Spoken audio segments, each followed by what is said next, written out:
10장입니다. 용액과 용액의 성질에 대해서 공부합니다. 용액이라고 하는 것은 두 종류 이상의 순물질이 균일하게 혼합된 상태, 그걸 우리가 용액이라고 합니다. 그래서 용액을 5글자로 하면 균일 혼합물, 2글자로 하면은 용액이다라고 표현을 하죠. 두 종류 이상의 물질이 균일하게 혼합이 됐는데 그때 누가 더 많으냐라고 하는 것을 나타내는 것이 농도죠. 농도의 가장 기본은요, 분율입니다. 전체 질량 중에서 특정 성분의 질량, 그러면 질량 분율이 돼요.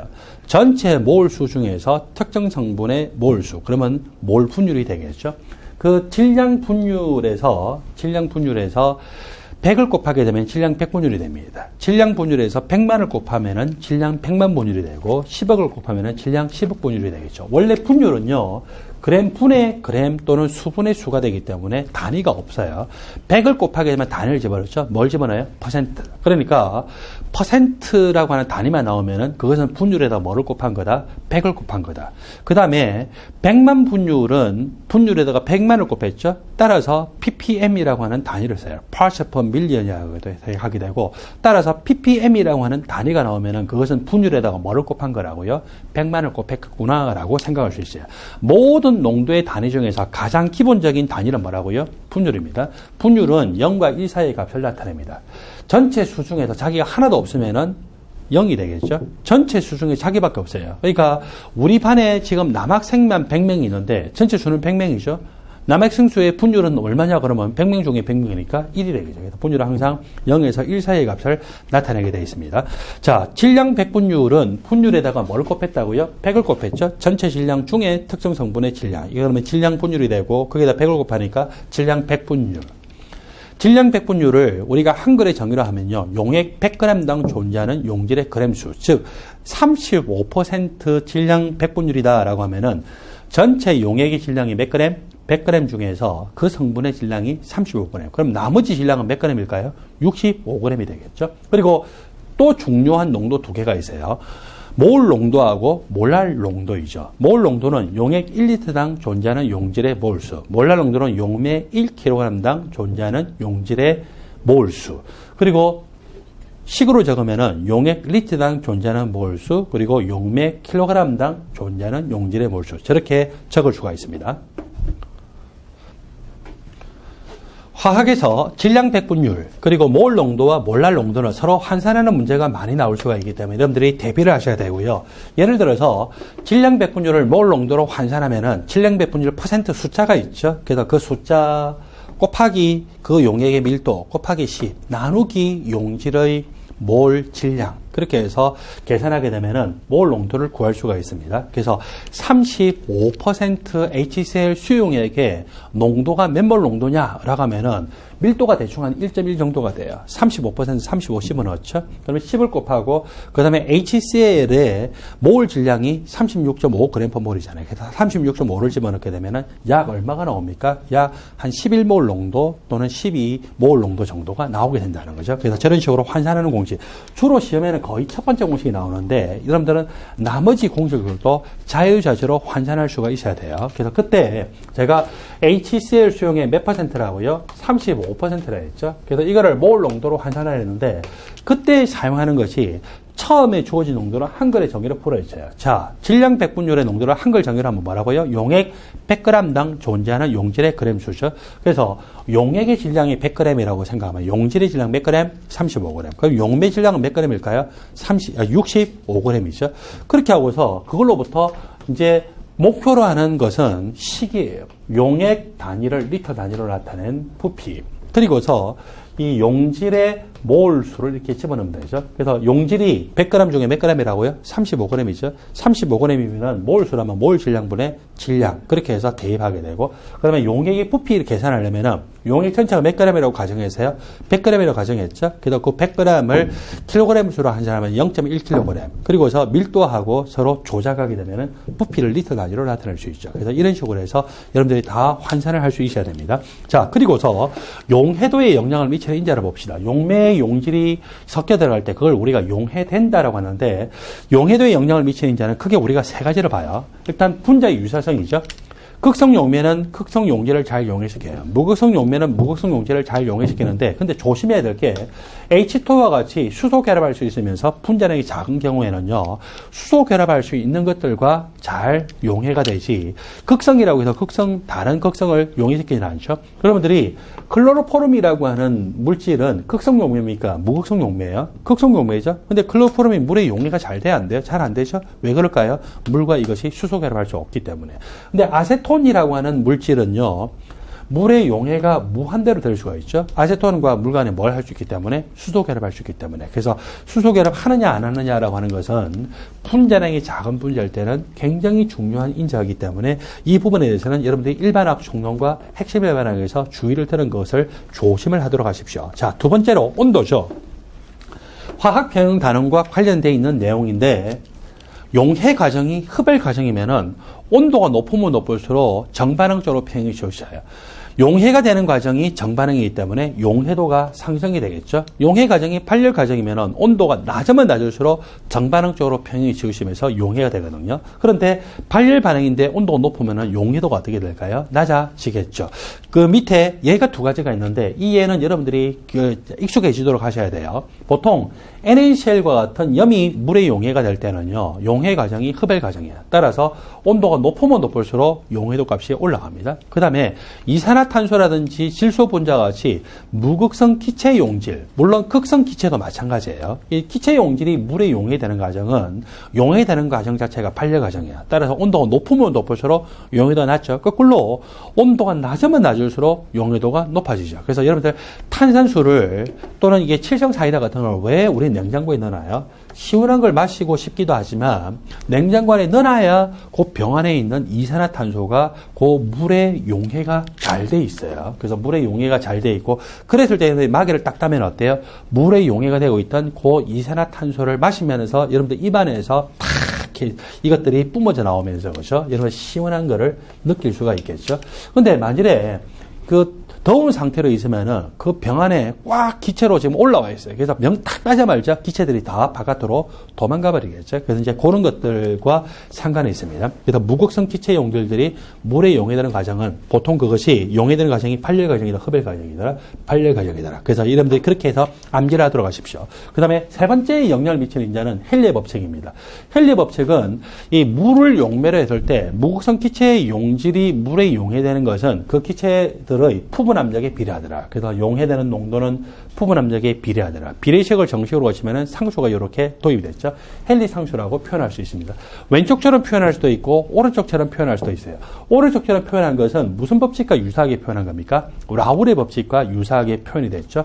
라울의 법칙은 우리가 뒤쪽에서 배우게 되는데 용매를 대문자 A라고 표현을 할게요. 그리고 용질을 대문자 B라고 표현했을 때 이 용액 중에서 용매의 몰 분율이 크면 클수록 그 용매의 뭐가 커지더라고요? 증기압력이 더 커지더라. 그래서 이런 식으로 나타나는 이게 라울의 법칙입니다.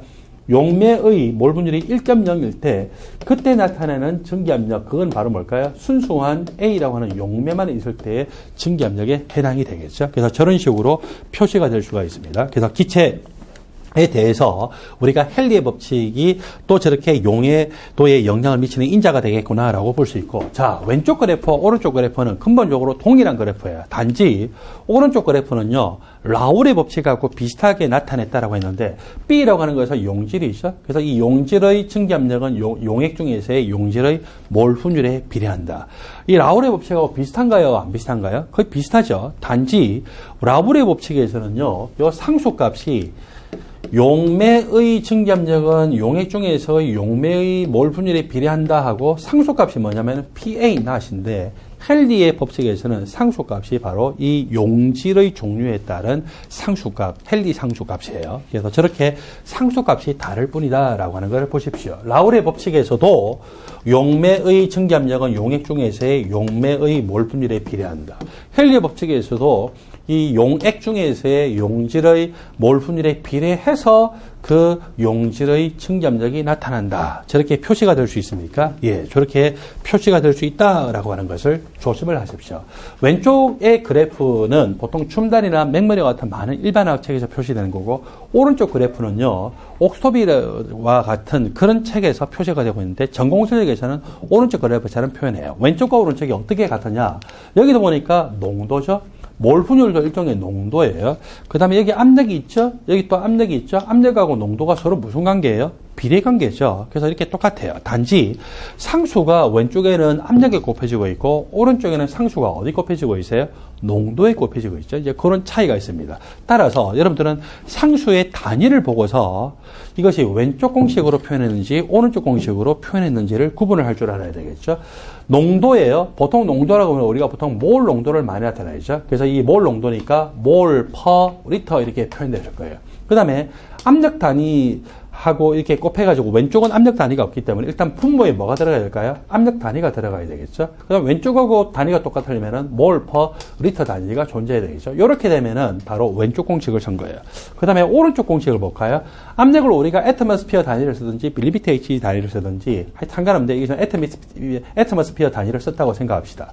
몰 분율은 단위가 있어요, 없어요? 단위가 없죠. 따라서 이 헨리 상수는 단위가 뭐하고 똑같아야 될까요? 압력 단위하고 똑같아야 되겠죠. 그렇게 되면은 바로 오른쪽 공식을 썼어요. 자, 왼쪽 공식이나 오른쪽 공식이나 용액 중에서의 기체의 용해되는 농도는요, 그것의 증기압력에 비례해요. 용액 중에서의 그 기체의 농도, 여기서는 몰 분율이에요. 농도는 뭐에 비례합니까? 그것의 증기압력하고 서로 비례관계더라. 공식은 근본적으로 똑같은데 단위가 이렇게 몰 농도의 단위에서 압력으로 나누면은 왼쪽이고 그냥 압력하고 단위가 똑같으면은 오른쪽 공식이다라고 하는 것을 기억하십시오.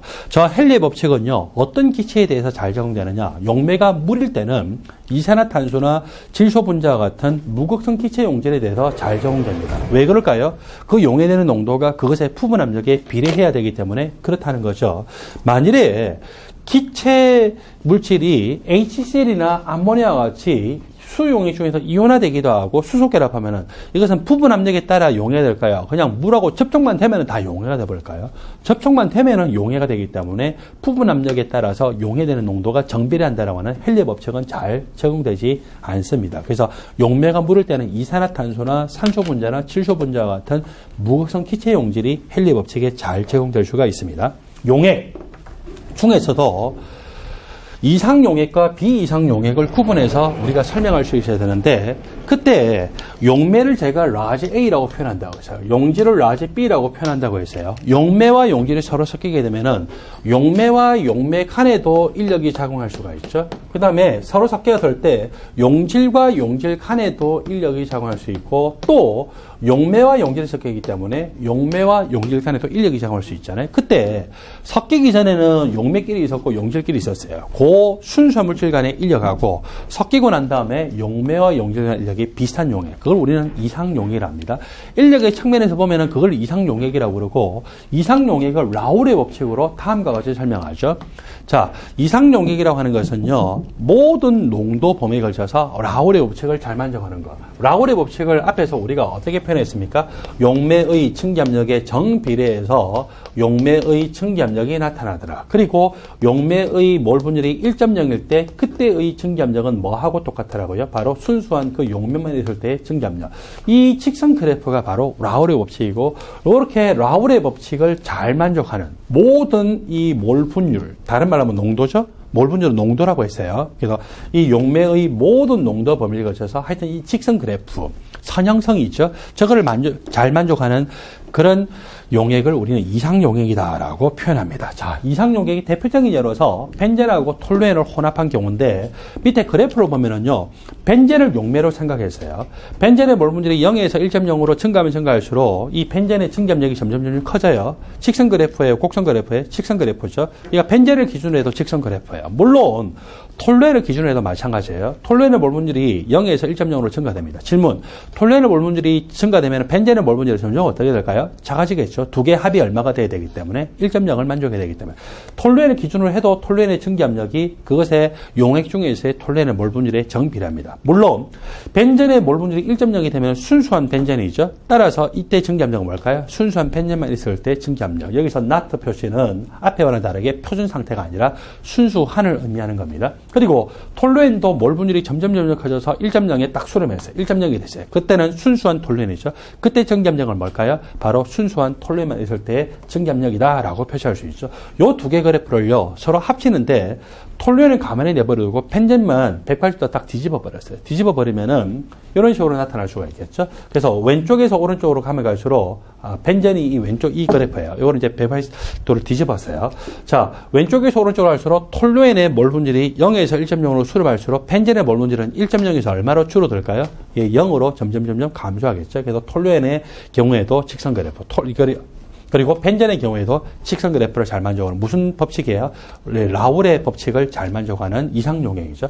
그 다음에 펜젠과 톨루엔이 각각 0.5예요. 펜젠과 톨루엔이 각각 0.5. 톨루엔이 0.5일 때 그 톨루엔의 증기압력은 이만큼이에요. 왼쪽을 읽어도 되고 오른쪽을 읽어도 되죠. 자, 이만큼의 크기. 펜젠도 마찬가지로 그것의 몰 분율이 0.5일 때 그때 증기압력은 얼마? 이만큼. 그래서 이만큼하고 이만큼을 서로 더하게 되면은 여기가 바로 뭐예요? 전체 용액에 의해서 나타나는 그 기체들의 증기압력의 합이죠. 그래서 이렇게 합이 되고, 여러분들 기체가 이미 되고 난 다음에는요, 기체들 간의 인력이 거의 존재하지 않고, 그때 무슨 법칙을 생각하면 됩니까? 돌턴의 기체 부분합 법칙. 그래서 그 기체상에서 벤젠의 증기압력과 톨루엔의 증기압력을 합하면은 전체 기체 압력이 나온다. 그래서 돌턴의 기체 부분합 법칙은 이상용액이거나 아니거나 간에 항상 적용이 될 수가 있습니다. 자, 그리고 여기 보니까 분별 정류하는 이제 그림이 나타나는데, 이 분별 정류 그림에서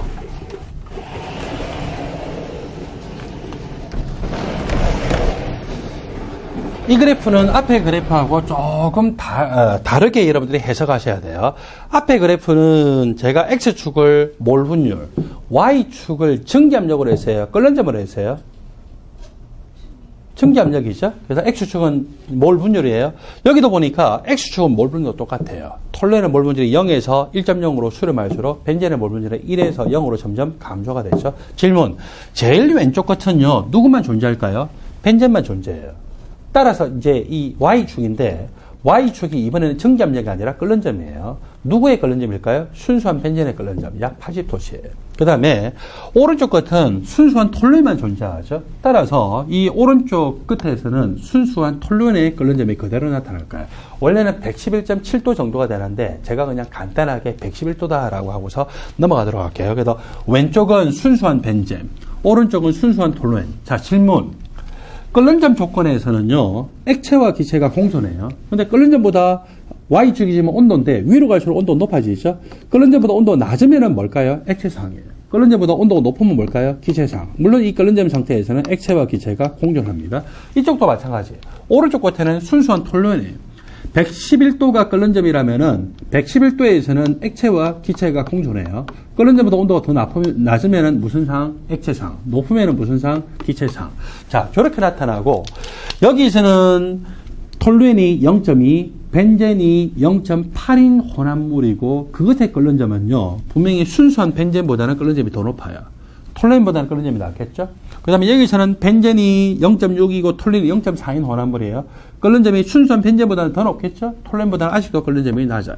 여기서는 톨루엔이 0.6이고 벤젠이 0.4인 액체 혼합물이에요. 그때 끓는 점은 순수한 벤젠보다는 분명히 높겠죠? 순수한 톨루엔보다는 끓는 점이 낮아요. 왜 순수한 톨루엔보다는 끓는 점이 낮을까요? 끓는 점이 낮은 벤젠이 섞여 있으니까. 왜 순수한 벤젠보다는 끓는 점이 높을까요? 끓는 점이 높은 톨루엔이 더 많이 섞여 있기 때문에. 그리고 여기서는 톨루엔이 0.8, 벤젠이 0.2죠? 그때 끓는 점은 이거예요. 그래서 이렇게 해서 혼합물의 끓는 점을 우리가 선을 이렇게 연결해서 딱 보니까 여기 밑에 것이 바로 뭐에 해당되더라고요? 각각의 혼합 조성에서의 끓는 점을 나타내는 점들을 표현하고 있는 거죠. 자, 그리고 여러분들 제가 왼쪽 끝과 오른쪽 끝을 어떻게 표현하냐면 왼쪽 끝은 순수한 벤젠. 끓는 점 상태에서는 액체와 기체가 공존하죠. 끓는 점보다 낮으면 액체예요. 끓는 점보다 높아지면 기체상. 그리고 오른쪽 끝은 순수한 톨루엔이에요. 끓는 점 상태에서는 액체와 기체가 공존하죠. 아래쪽은 액체, 위쪽은 온도가 더 높아지면 기체죠. 여기도 마찬가지. 혼합 조성에서는 끓는 점에서 즉 이 액체와 기체가 공존하는데 그것이 한 개의 점이 아니에요. 더 혼합 조성에서 순수한 물질에서 더 멀어지면 멀어질수록 이 액체와 기체가 공존하는 평형 상태가요, 구간이 생겨요. 그래서 구간이 생겨서 이런 식의 구간이 생겼죠. 물론 증기가 되려면 어디로 가야 되냐면 위쪽으로 이렇게 올라가야 되겠죠. 그래서 저렇게 해서 여러분들은 꽁치다라고 생각하시면 돼요. 그래서 다시 이제 봅니다. 이 꽁치의 배 라인, 아래쪽의 라인이 뭐라고요? 끓는 점. 위쪽의 라인이 바로 전기의 조성을 찾는 거고, 지금부터 이제 설명합니다. 벤젠과 톨루엔이 액체 상태에서 혼합물이 각각 0.5, 0.5 몰 분율로 섞여 있었어요. 이 상태였어요. 여기서 증발시켜요. 순수한 벤젠이라는 끓는 점이 여기고 순수한 톨루엔이라는 끓는 점이 여기지만 각각 0.5 몰 분율만큼 섞여 있기 때문에 끓는 점이 어딜까요? 이 온도예요. 그렇죠? 오른쪽 1고도이고 왼쪽 1고도예요. 이것은 분명히 80도보다 높고 111도보다 훨씬 낮아요. 그리고서 자, 이것이 이미 뭐가 됐어요? 증기가 됐죠? 온도는 몇 도입니까? 이 온도 상태죠. 이 온도를 유지하면서 자기가 증기, 기체로 가야 돼요. 오른쪽으로 가면은 증기예요. 액체로 넘어가 버려요. 액체죠. 따라서 어디로 가야 될까요? 증기로 찾아가기 위해서는 이 온도가 유지가 되고 있는 상태에서 왼쪽으로 가야 되죠. 여기가 바로 이 혼합물을 증발시켜서 얻는 증기에 해당이 돼요. 그리고 이 증기를 만일에 냉각을 시키게 되면은 냉각시키면 온도가 높아지는 거예요? 낮아지는 거예요? 그대로예요. 온도가 낮아지죠? 온도가 낮아지면 어디로 가야 돼요? 아래쪽으로 내려와야 되죠? 그래서 이렇게. 그래서 여기서 증발을 시켜서 끓는 점 온도 조건이 되고 증기를 얻고 그걸 냉각시키면 이런 식으로 됐어요. 그 다음에 이렇게 한 번 증발시켜서 응축에서 다른 쪽으로 뽑았어요. 이때는 이제 뭐가 더 많아졌어요? 끓는 점이 낮은 벤젠이 더 많아졌죠? 여기서 또 이제 두 번째 증발시킨다고 생각합시다. 끓는 점은 어딜까요? 두 번째 증발시킬 때 끓는 점은 바로 이 온도에 해당되죠. 이 온도 조건에서 자기가 끓었기 때문에 기체가 됐기 때문에 액체 쪽으로 가야 돼요? 기체 쪽으로 가야 돼요? 기체 쪽으로 가긴 가되 온도는 이 끓는 점 온도 유지가 돼야 될까요? 배내야 될까요? 유지가 되죠. 유지가 되면 기체로 가려면 어디요? 왼쪽. 그래서 이것이 바로 한 번 증발해서 응축해서 얻은 액체를 두 번째 증발해서 얻는 증기에 해당돼요. 그래서 이 증기의 조성이고 그 증기를 만일에 다시 냉각시키게 되면은 온도가 그대로 유지가 돼요? 높아져요? 낮아져요? 온도가 낮아져야 되죠. 온도가 낮아지니까 어디로 올까요? 여기에요. 그래서 여기가 바로 한 번 증발해서 액체를 얻고 응축해서 액체를 얻고 그 액체를 또 증발해서 응축해서 얻었던 두 번째 액체예요. 분명한 거는요. 끓는 점이 낮은 벤젠이 좀 더 많아졌죠. 그래서 이렇게 해서 세 번 증발해서 응축해 놓고 네 번 증발해서 응축해 놓고 이렇게 해서 5번, 6번 하다 보면은 거의 마지막에 증발해서 응축해서 얻는 액체는 뭐에 가까워질까요? 순수한 벤젠에 가까워지겠죠. 그래서 이렇게 해서 순수한 벤젠을 우리가 증발해서 얻을 수가 있고 그렇게 해서 우리가 분별 정류를 하게 됩니다. 그래서 이 분별 정류를 하는 장치를 봤을 때 나머지 내용들은 제가 총론에 설명했기 때문에 추가적으로 하지 않을게요. 남은 액체들은 그러면 어떻게 되느냐? 톨루엔이 점점 더 많이 남겠죠. 그래서 이 남은 액체들은 이 그래프상에서 이 밑에 꽁치 배라인을 통해서 이쪽으로 가게 되는데 그 부분은 여러분들이 다시 한 번 더 점검해 보시기 바랍니다. 첫 번째 증발에서 얻은 증기가 여기에요. 그거를 다시 또 응축이 될 때 두 번째 증발에서 얻은 증기가 여기. 그게 또 응축이 되고 있는데 부딪혀서 운동의 에너지 이러면서 두 번째 이렇게 이제 증발해서 얻은 증기가 응축이 되고 있을 때 또 세 번째로 증발해서 얻은 증기. 또 응축해서 떨어질 때 계속 밑에서 증발해서 올라오죠. 그래서 이렇게 해서 네 번째로 증발해서 얻은 거 다섯 번째. 그래서 요렇게 해서 올라오는 증기는요. 이렇게 올라오는 증기는 한 네 번째나 다섯 번째 이상 증발해서 그렇게 얻은 기체라고 생각할 수 있죠. 그러면 벤젠이 더 많아졌어요? 벤젠이 더 적어졌나요? 거의 순수한 벤젠에 가까워졌죠. 그래서 이렇게 해서 얻게 될 때 우리는 벤젠과 톨루엔에서 거의 순수한 벤젠을 얻을 수 있어요. 여러분들 착각하면 안 돼요. 벤젠과 톨루엔이 순수한 상태에서 끓는 점이 30도 넘게 차이 나네. 따라서 이 벤젠의 끓는 점 80도보다 높은 온도인 한 100도로 가열하면 벤젠은 잘 증발하고 톨루엔은 자기 끓는 점보다 더 낮은 온도인 100도씨로 가열하면 톨루엔은 증발 안 되겠지. 따라서 증발해서 얻는 전기는 순수한 벤젠일까? 이렇게 착각하면 큰일 나겠죠. 100도씨가 돼도 톨루엔이 증발해야 안 해요? 증발하죠. 온도가 높으면 높을수록 증발을 더 잘 하잖아요. 그렇죠? 그래서 그냥 우리는 저 상태에서 증발하면 안 돼요. 그래서 한 번 증발해서 응축해뒀고 또 두 번 증발해서 응축했고 그게 요 관안에 다 이루어져요. 그래서 마지막에 이렇게 흘러나오는 거는 적어도 4번에서 5번 정도 증발해서 응축해서 나오는 게 되고 그러면 거의 100%에 가까운 벤젠을 얻을 수가 있겠죠. 그래서 이렇게 이 정류를 할 때 이걸 우리는 뭐라고 하냐면은 분별 정류다라고 이야기를 합니다.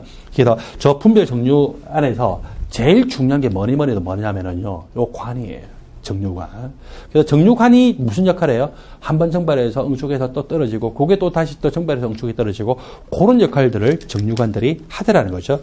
저 같으면요, 저거 분명히 한번 시험 냈어요. 제가 낸다고 그러면 제가 뭐라고 하던가요? 시험에 결국 나와요. 그래서 저게 원래 일반화학 실험이나 유기화학 실험에 실험책에 다 나오는 건데 저게 아직 시험에 출제가 안 됐어요. 그리고 여기에서 주의해야 될 거.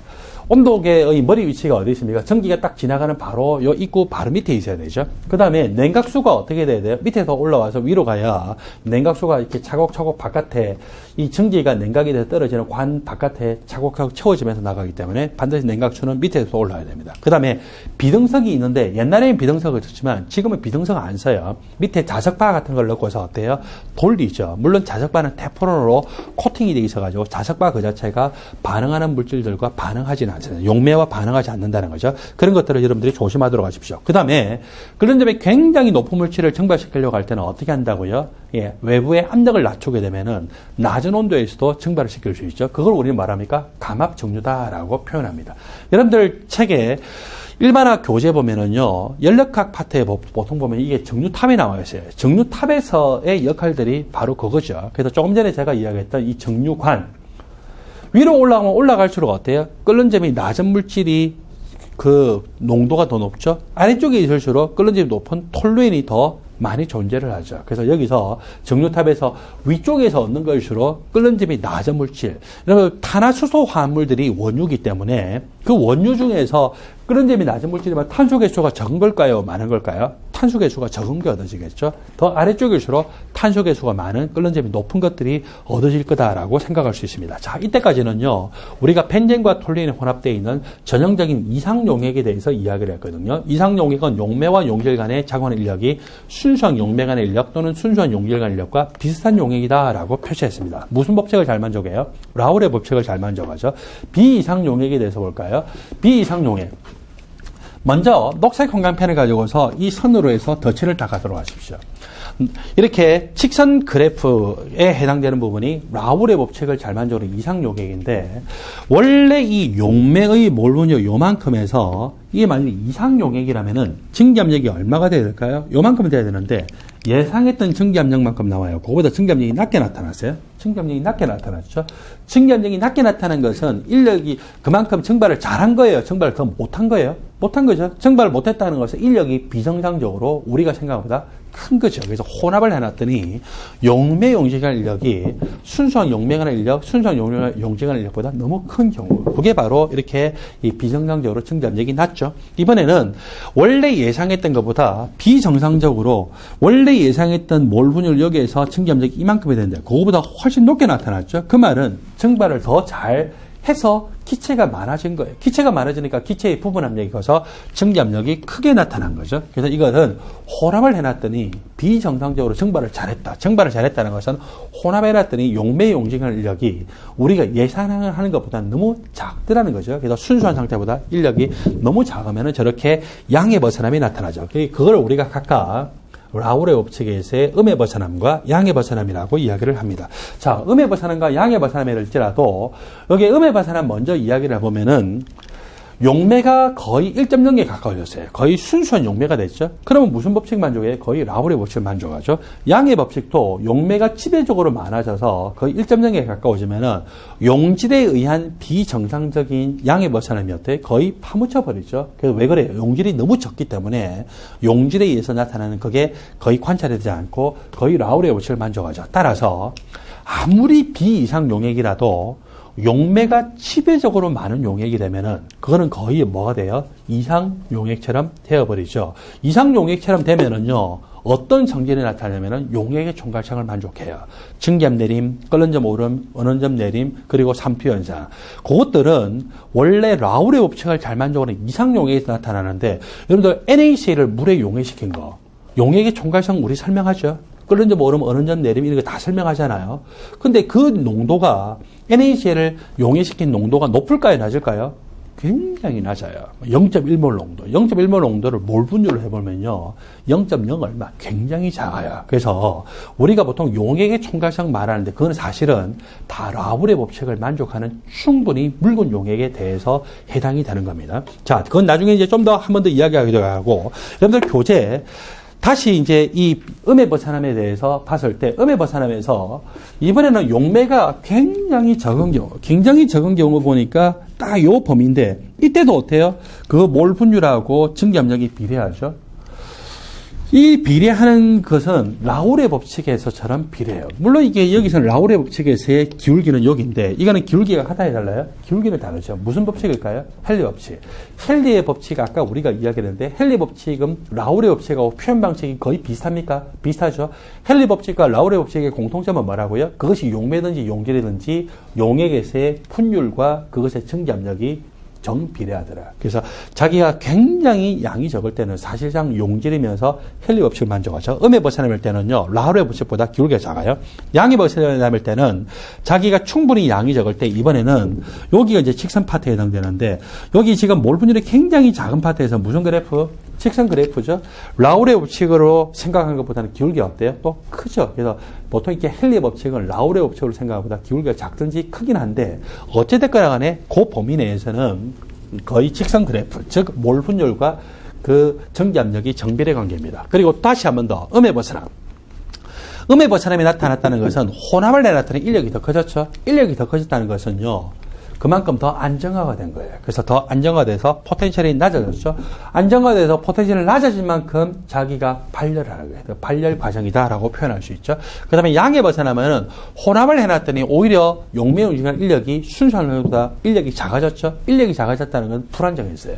불안정해지게 되면은 포텐셜이 높아진 거예요. 그렇게 되려면 포텐셜이 높아지려면은 자기가 어떻게 될까요? 열을 흡수하는 흡열 과정이어야 되겠죠. 이런 내용들이 시험에 지금 계속 출제가 되고 있기 때문에 여러분들이 반드시 조심을 하도록 하세요. 여러분들 교재 91쪽을 보면은요. 전형적인 비이상 용액. 그래서 전형적인 비이상 용액에서 두 가지가 나오고 있는데 첫 번째로 다 봤더니 이거는 이황화탄소하고 누구하고 혼합했어요? 아세톤을 혼합을 해놨죠. 아세톤을 혼합했는데 이황화탄소를 봐도 라울의 법칙보다는 양의 버차남. 아세톤을 보더라도 아세톤의 몰 분율이 오른쪽에서 왼쪽으로 갈수록 점점 0에서 1로 커지는데 아세톤으로 보더라도 라울의 법칙처럼 직선이 아니라 뭐가 되세요? 양의 버차남이죠. 그래서 라울의 법칙으로 생각하는 것보다는 양의 버차남. 그래서 저런 식으로 나타날 수가 있습니다. 자, 여기에서 전체 압력은 하여튼 간에 요 상태에서의 이 이황화탄소의 증기압력, 이 상태의 용액에서의 아세톤의 증기압력 합한 거를 하면은 전체 압력이 나옵니까? 전체 기체 압력은요, 항상 뭐가 성립이 될까요? 돌턴의 기체 부분화 법칙이 성립이 돼요. 돌턴의 기체 부분화 법칙이 왜 성립할까요? 이미 쟤들은 다 기체가 됐죠. 액체 용액이 아니에요. 그래서 이미 기체가 되고 난 다음에는 돌턴의 기체 부분화 법칙이 잘 성립이 됩니다. 이때는 혼합을 해놨더니 양의 버차남이죠. 질문 바로 앞에서 배우세요. 양의 버차남이 됐다는 것은 예상보다 증기압력이 커졌죠. 증기압력이 커졌다는 걸 혼합했다는 인력이 커진 거예요, 작아진 거예요? 인력이 더 작아진 거죠. 인력이 작아지면은 전체적으로 불안정해졌어요, 안정해졌어요? 더 불안정해졌죠. 포텐셜이 높아졌어요. 포텐셜이 높아졌으니까 흡열 과정일까요? 발열 과정일까요? 흡열 과정이다라고 생각할 수가 있겠죠. 이번에는 클로포름하고 아세톤을 혼합해놨어요. 클로포름을 기준으로 해도 그것의 몰 분율이 증감에 따라서 증감력이 커지는 이 라울의 법칙이 아니라 그것보다는 더 증감력이 낮게 나타나는 음의 버차남. 그 다음에 아세톤을 보더라도 0에서 1까지 증가할 때 직선 그래프로 나타나면은 라울의 법칙을 만족 안 될 텐데 라울의 법칙으로 생각한 것보다는 어때요? 증감력이 더 낮게 나타나는 무슨 버차남? 음의 버차남. 저 말은요, 혼합을 해놨더니 아세톤이나 클로포름이나 순수한 상태보다 인력이 더 커진 거예요. 커져가지고 서로 증발을 못하게 막고 있죠. 인력이 더 커졌다는 것은 더 안정화된 거예요? 불안정화됐어요? 더 안정화됐죠? 따라서 흡열 과정일까요? 발열 과정일까요? 더 안정화가 되면서 그 차이만큼 에너지를 방출하는 발열 과정. 발열 과정이기 때문에 저렇게 혼합하게 되면은 온도가 상승할까요? 하강할까요?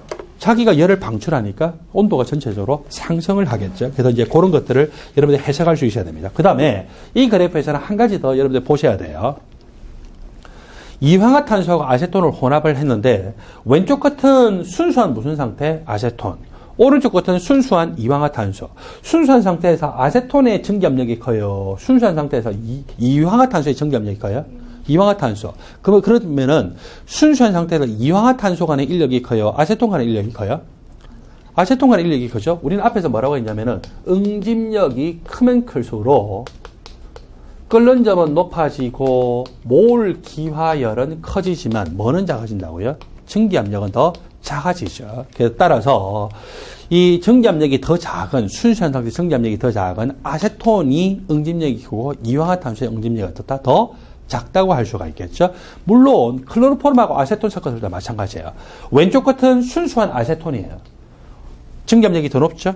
오른쪽 끝은 순수한 무슨 상태입니까? 클로로폼이죠. 증기압력이 낮죠. 그러면 순수한 클로로폼 간의 인력일까요? 순수한 아세톤 간의 인력일까요? 순수한 클로로폼 간의 인력이 더 클 거다라고 하는 것도 해석할 수 있죠. 그게 91쪽에 제일 위에 지금 표현되어 있어요. 그래서 응집력이 클수록 증기압력이 더 작다. 그래서 첫 번째 그래프에서는 이황화탄소보다는 아세톤 분자 간의 인력이 크고 두 번째 그래프에는 순수한 그 증기압력을 봤더니 클로로폼이 더 작은 걸로 봐서 클로로폼 간의 인력이 이 아세톤 분자 간의 인력보다는 크구나.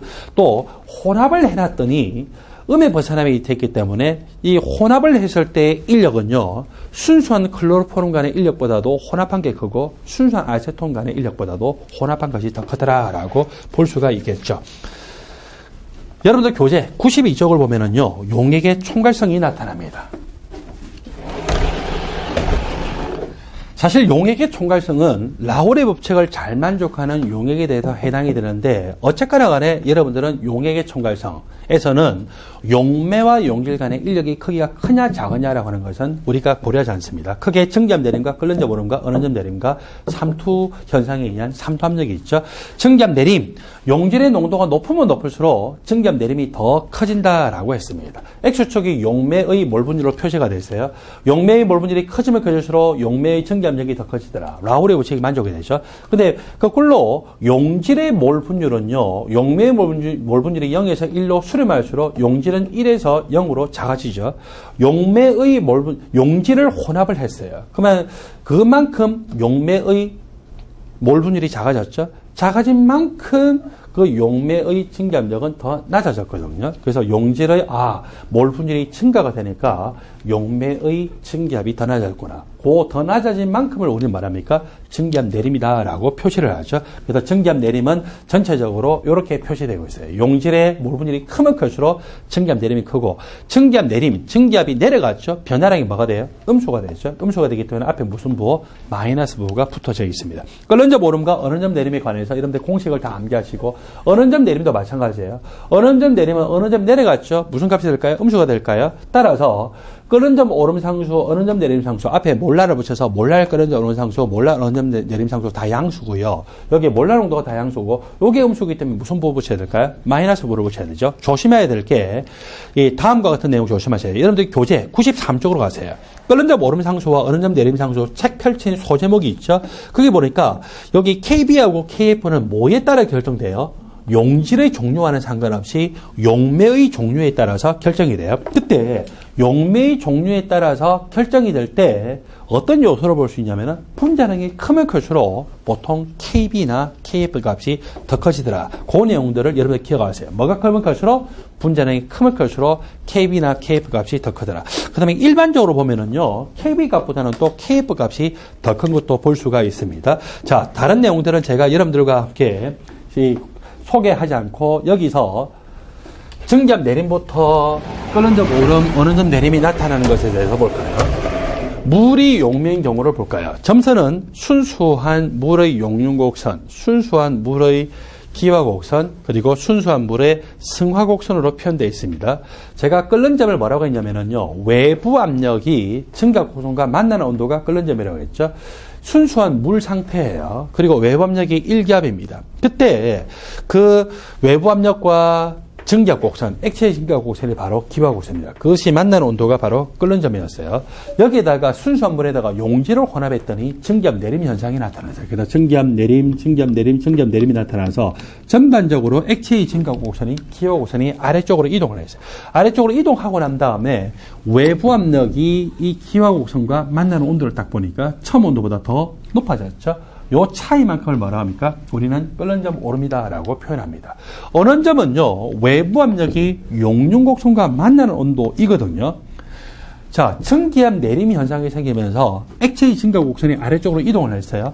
원래 원래 이 삼중점이라고 하는 것은 고체의 증격 곡선이 승화 곡선하고 액체의 증격 곡선이 기화 곡선이 만나는 점인데 이렇게 증기압 내림 현상에서 액체의 증격 곡선이 기화 곡선이 이동을 했어요. 이동을 하니까 삼중점이 어때요? 이렇게 이동을 했죠. 그 다음에 삼중점은 뭐도 관통을 해야 되냐면은 용류곡선도 관통해야 되거든요. 삼중점이 움직이니까 용류곡선도 나도 이러면서 평행 이동을 하죠. 그래서 이렇게 해서 이동을 했어요. 이렇게 되고 난 다음에 외부 압력과 용류곡선이 만나는 온도를 뭐랍니까? 언원점. 처음보다 언원점이 어떻게 됐어요? 낮아졌죠. 그래서 이걸 우리는 언원점 내림이다라고 표시를 합니다. 언원점 내림 상수나 끓는 점 오른 상수는요, 항상 양수고 뭐가 크면 클수록 그 용매의 분자량이 크면 클수록 크고 용질의 종류와는 상관이 있습니까? 없습니까? 즉, 용매와 용질이 극성 차이가 얼마나 나느냐 이런 것과는 원칙적으로 전혀 상관이 없습니다. 그런 부분에 대해서 시험에서 질문할 수 있기 때문에 조심하도록 하십시오. 자, 다음 시간에는요, 반토프 개수의 해석부터 이 용액 뒤에 남아있는 부분을 하고 난 다음에 반응 속도론 그리고 화학 평형, 산염기 계속 진행을 하겠습니다. 감사합니다. 안녕히 가십시오.